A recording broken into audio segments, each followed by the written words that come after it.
Hey Chris, how you doing? Good, Stephen. How are you? I'm doing good. I'm Steve Beck. I'm director of the School of Music here at LSU, and I'm with Chris O'Reilly, who's been our distinguished visiting artist in residence for the past 3 years. And we just wanted to have a little chat about your experiences over the 3 years and just kind of get to know you a little bit more. So last night, what a performance of the Goldberg Variations. I know that there are a lot of reasons of how you go about choosing your repertoire. And what brings you to the Goldberg in particular? Well, I last played the Goldberg Variations about 30 years ago, or more than 30 years ago, actually, when I was a student in Boston. And I played it at the Gardner Museum.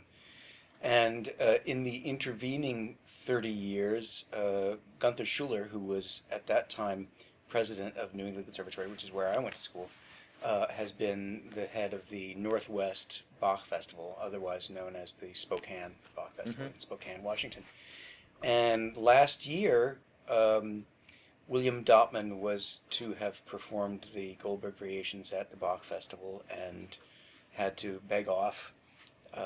His wife was quite ill, and so he canceled, and I tried to get one of my favorite Bach pianist, Hilda Huang, who has been on From the Top and is an extraordinary Bach specialist. She was actually on the TV iteration of From the Top, which was on PBS for a couple of years.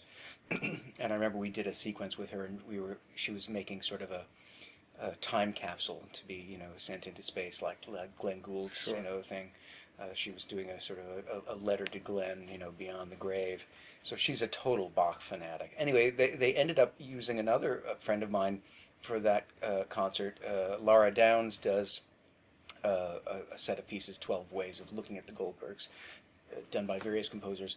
So with that in mind, Gunther still wanted to have the Goldbergs done at the festival, and so this season was his last of the 31 years he's been director of the festival.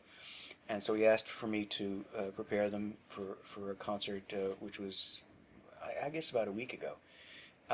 And they had in the program booklet a list of all the works, and Gunther had been exhaustive not only in traversing all of Bach's works in every style and format, but Bach's predecessors and all kinds of folks that Gunther had been interested in and in reviving and reorchestrating, etc.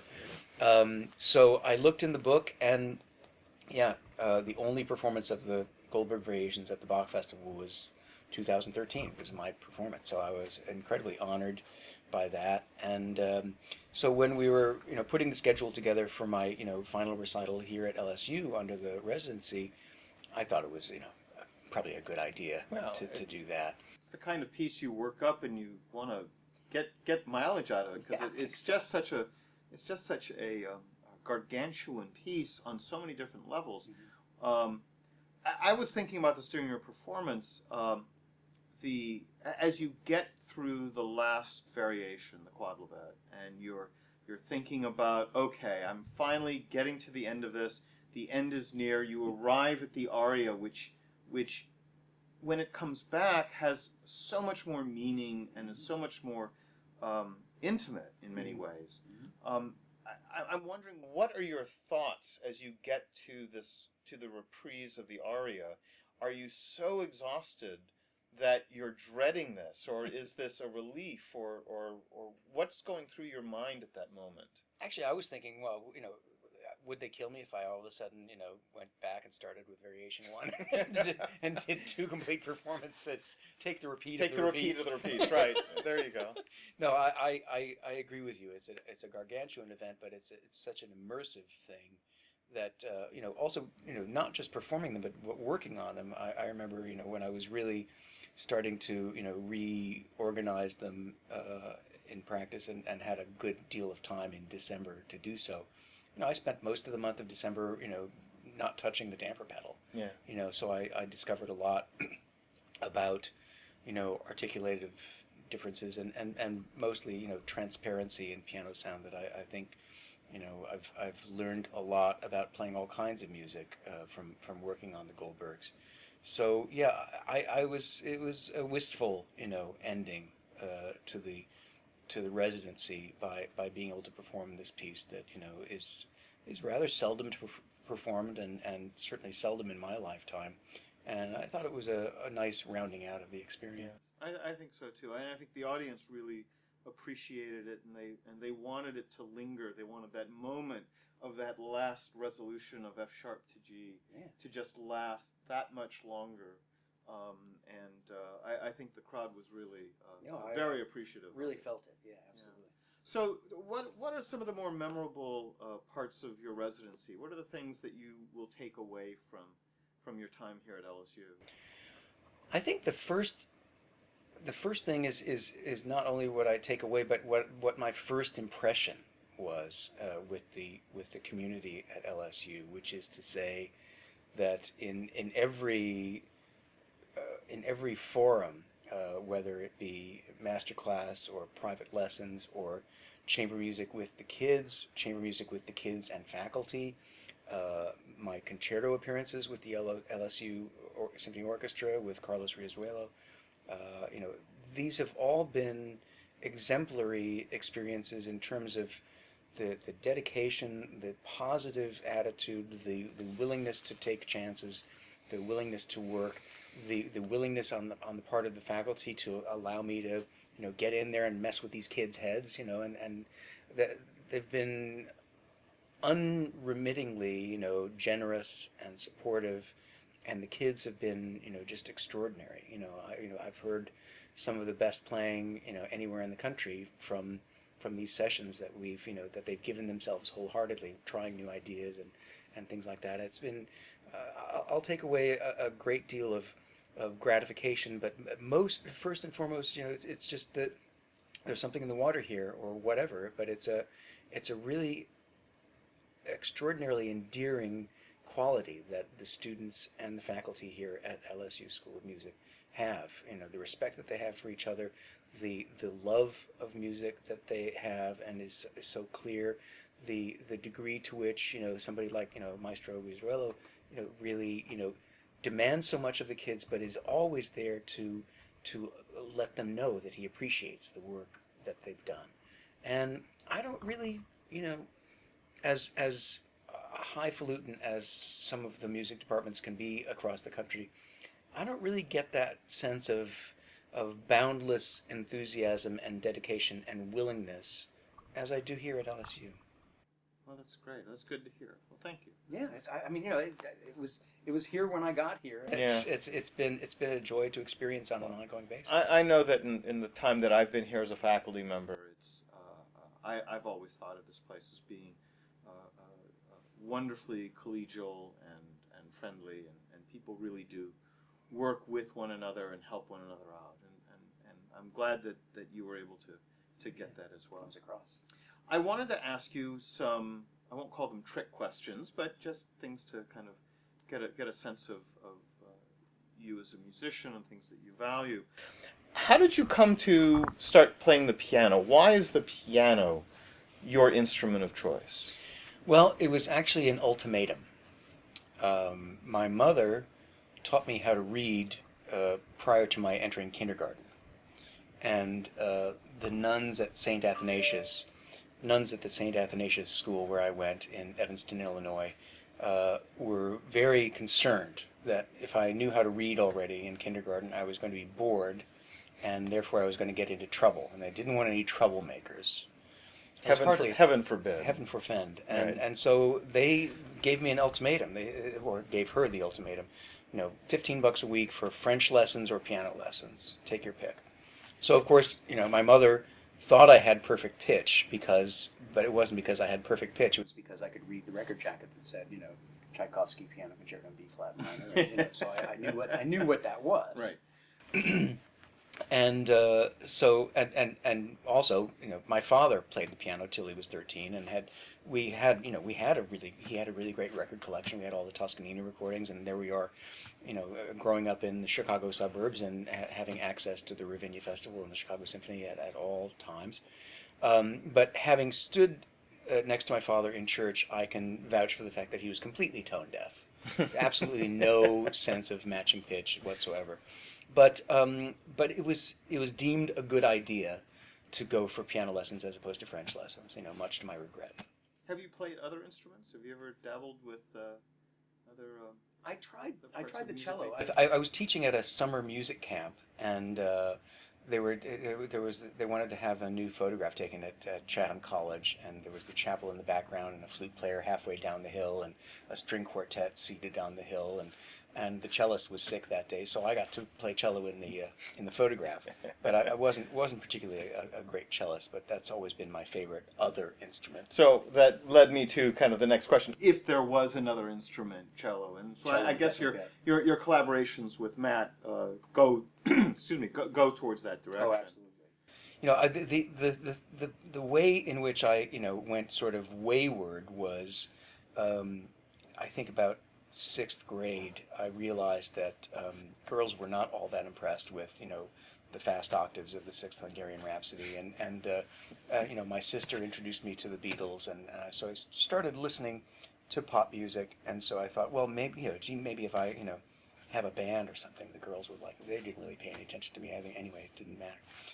There was no hope, but that got me interested in that other music, and Right. I sort of went from sort of generalized pop to sort of the alternative pop of the day, and actually did start a band. And I can't really say that I'm proud of the music we played.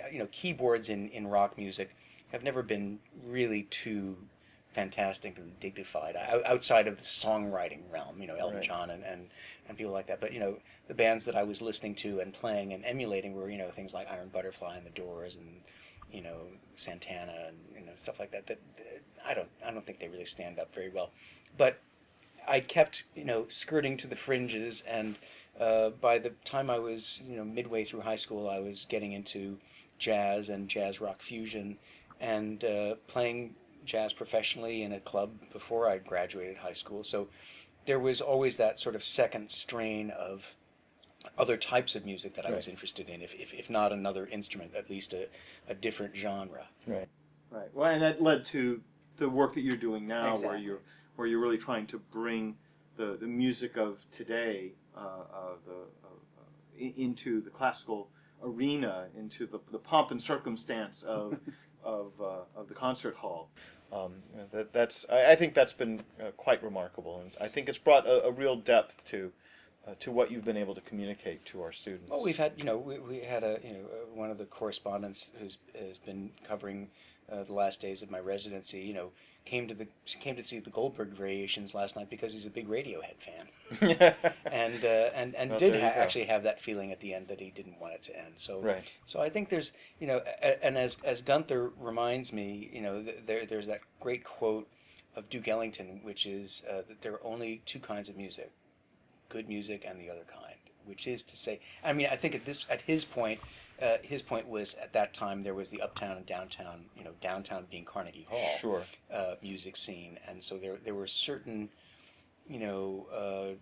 judgment calls, in terms of what was good and what wasn't good. I see it as really two sides of responsibility in that format, which is to say, as a performer, I have to prepare and perform what I most ardently believe in, what I believe to be good. And so, in dealing with the audience, I ask the audience to have the responsibility to judge what I play, not on the basis of, oh well, if it's not classical music, or if it's not pre 1890, it's not any good. I really need them to not be subject to market pressures or genre prejudice, but really just the influence of their own ears and their own hearts Right. about what's good. Right.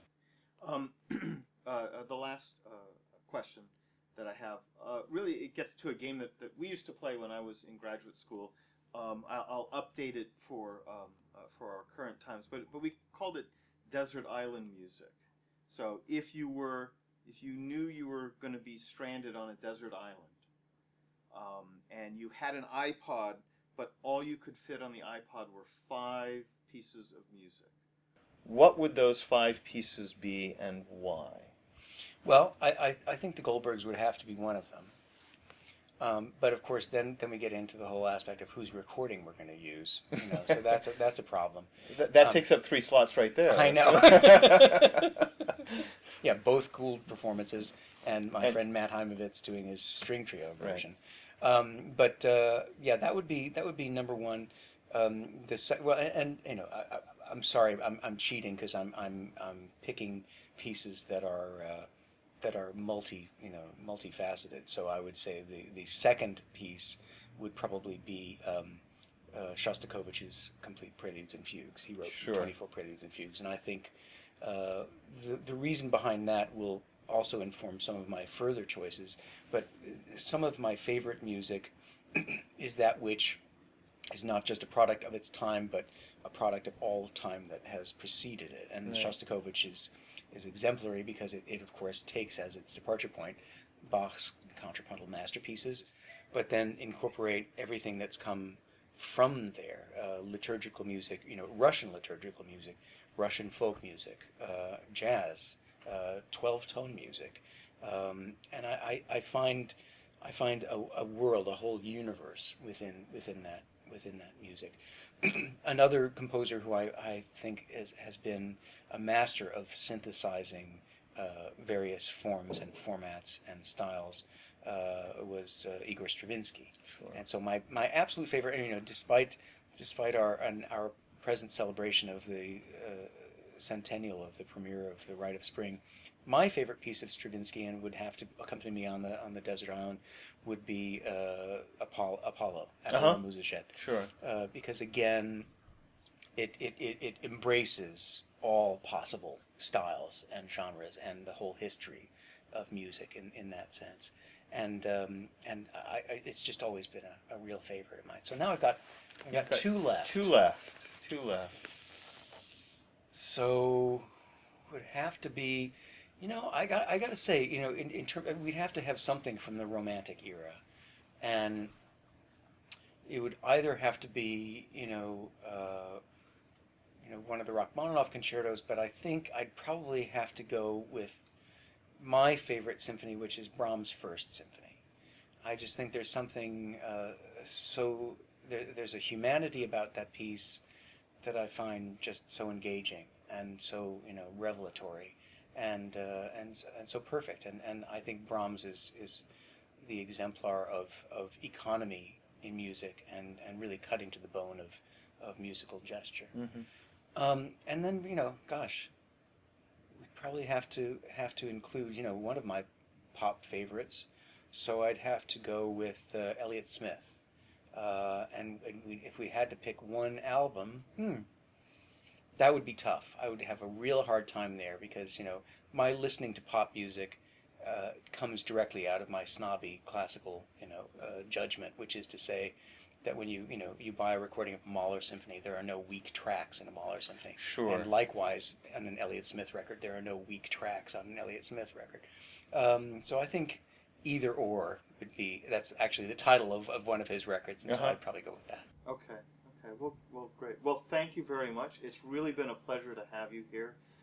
I know our students have enjoyed it, our faculty have, and certainly our concert goers and our community have really benefited from your presence here, and it's been a real pleasure. Well, I'll miss being here, and I'll miss you, Steve. It was great to see you. Thanks very much. Thank you.